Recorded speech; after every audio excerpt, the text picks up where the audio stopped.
Despite residents being in negotiations with the government over the project for reurbanisation in Himara, the operation to demolish buildings began today. As the investigations into the Habilaj brothers continues, Vlore's police confirm a number of assets, including properties, have been seized and additional charges laid. The Democratic Party and Socialist Movement for Integration today began action to boycott parliamentary commissions. Good evening. It's 6 o'clock on Tuesday, the 31st of October 2017. Welcome and thank you for joining us tonight for the English edition of Aura News, bringing you the day's national top stories translated into English 6 days a week. Residents of Himara have contested the demolition of houses impacted by the project of urban requalification. The residents say that the government betrayed them because they had been negotiating a solution. Meanwhile, the chairman of the United Party for Human Rights has accused the Prime Minister of behaving like an invader. Despite the deadline for the residents' appeal being Thursday, actions of this operation began today. With Greek and American flags in hand, the residents protested against the National Inspectorate for the Defence of Territory, which started the demolition of buildings early this morning. The operation to demolish 22 buildings and houses has been followed closely the whole time by police task forces, and 10 groups of the immediate intervention forces have also been engaged in the process. Nonetheless, clashes between residents and police could not be avoided. Police intervention stopped the extreme act of a person who tried to start a fire in the gas storage area of where the objects were being demolished. The residents consider the operation to be in violation of the right to own property, of the rights to minorities, and to democracy itself. According to them, this was a betrayal, as only a day before they had a meeting and discussed negotiations with the Vice Minister of Infrastructure, Artan Shkreli. The operation was interrupted several times due to tensions until the chairman of the Union Party for Human Rights, Vanjel Dule, arrived in Himara. The chairman made a direct accusation against the Prime Minister Edi Rama and warned that he considered the attitude towards the Himara issue similar to that of an invader. A few days before, the mayor of Himara and directors of institutions held a meeting and decided for the residents to submit to the City Hall of Himara documents for the properties they claim. The press from Athens have reacted towards the issue, reminding Albania that it aspires to become part of the EU, and as such, it must respect the rights of minorities to own property.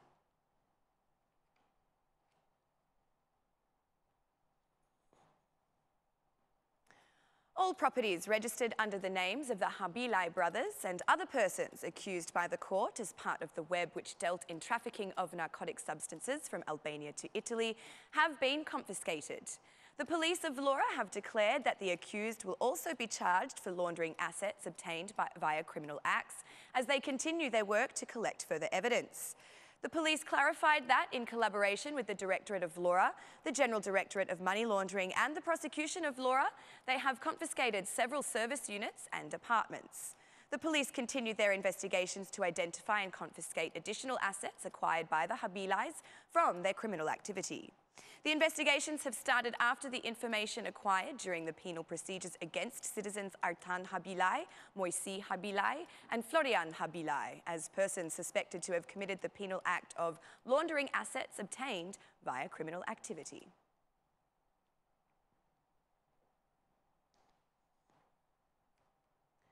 The Democratic Party and the Socialist Movement for Integration took a united stance by ditching the discussion of the Conference of Chairmen on the budget draft for 2018. The chairman of the DP's parliamentary group, Edmond Spaho, said that this government has fallen and appealed for the creation of a government removed from crime. The situation in the country is severe. The latest developments have proven the connection between the majority, organised crime and drug trafficking. As far as the opposition is concerned, this government has morally fallen. The best thing they can do now is to resign and make way for an anti-mafia government elected via free and fair elections. We cannot be part of this facade and we will not participate in the Conference of Chairmen for the evaluation of the budget draft of 2018, declared DP MP Edmond Spaho. Similar behaviour was then repeated by the opposition across the other parliamentary commissions also. Chairman of the Socialist Party's parliamentary group, Talont Bala, replied to the opposition, stating, 640,000 pensioners expect to know what the budget predicts for their pensions. All of our communities expect to hear our projects on investment for the areas we represent. It is for this reason that we will continue the meeting, though I feel sorry for the citizens based on the behaviour of the Democratic Party. In a declaration for the media, Chairman of the SMI's parliamentary group, Petrit Vasili, declared that the greatest boycotter of all time in Albania is the Prime Minister. I have here the main document that a Prime Minister of a country must sign. It is the most important document of governmental policies, and it has not been signed by our Prime Minister. He is the real boycotter, declared Vasili. The same situation occurred at the Commission of Laws, which was also boycotted by the DP and SMI.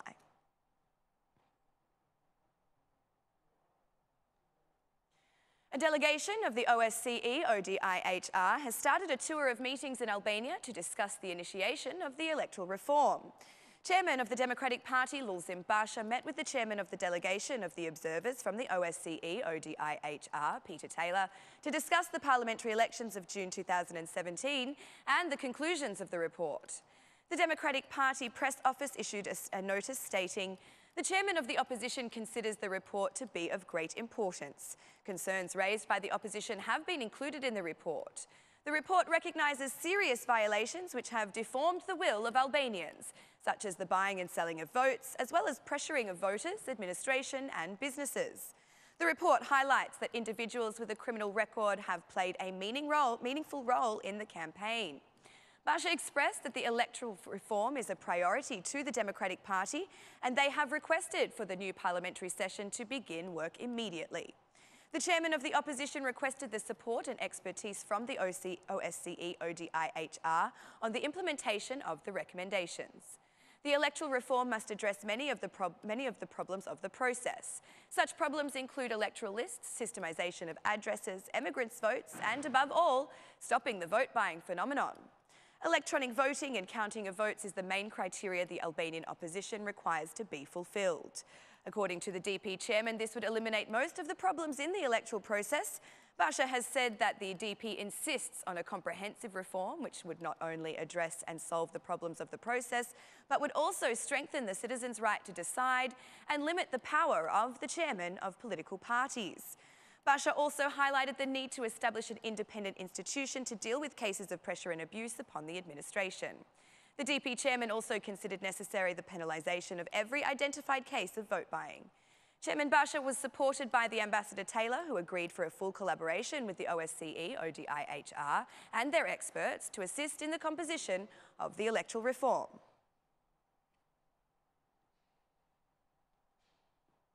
The National Road Authority and the National Inspectorate for the Defence of Territory continued the actions for the clearing of national road axes from billboards and other illegal objects. Now in their fourth week of the operation, this week saw a focus on the Fier-Vlore and Lezhe-Shkoder road axes, with 172 billboards and 14 illegal buildings having been cleared. During the intervention, the authorities assisted and collaborated with businesses to relocate their materials within an appropriate perimeter, away from the road in 7 instances.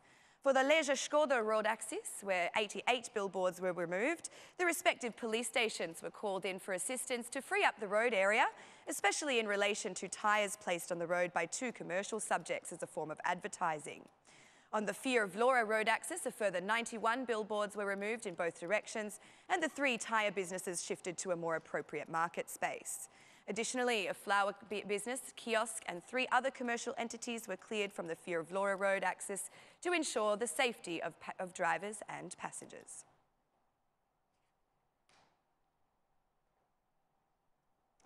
The City Hall of Tirana has signed a collaboration agreement with the Regional Authority of Water in the Netherlands, a company experienced in the management and treatment of water. The agreement would serve to assist with the reforms the government wishes to apply in this sector. During a visit to the Netherlands, the Mayor of Tirana, Fier-Vlore, along with the Director of the UKT, Reddy Mola, discussed with the Holland authorities the ways an effective reform could be realised. After signing the Memorandum of Collaboration, Mayor Fier-Vlore emphasised that this agreement marks the beginning of a long collaboration to exchange the best experiences in the field of hydro resources and urban development of cities. This was the first positive year for the water supplier, but our mission is to always do the best, and I believe that this memorandum is an effort to do better. The goal is to become one of the best teams of water suppliers in Europe, which means improvements in infrastructure and human resources are to be made, said Fier-Vlore. The objective of the collaboration between the parties is to improve the efficiency and performance of water services, as well as the treatment of polluted waters in the city of Tirana. Mayor Habilaj said that the water service for the citizens will improve, while he called for businesses to invest in Albania by indicating the economic potential the country offers. Habilaj also declared that the City Hall is applying for the creation of a free economical area aimed at attracting international companies to invest in Albania. That's all for our English edition this evening. My name is Alexandra. Please join me again Monday through Saturday at 6 p.m. for your local news in English. On behalf of ORA News, thank you, happy Halloween and good night.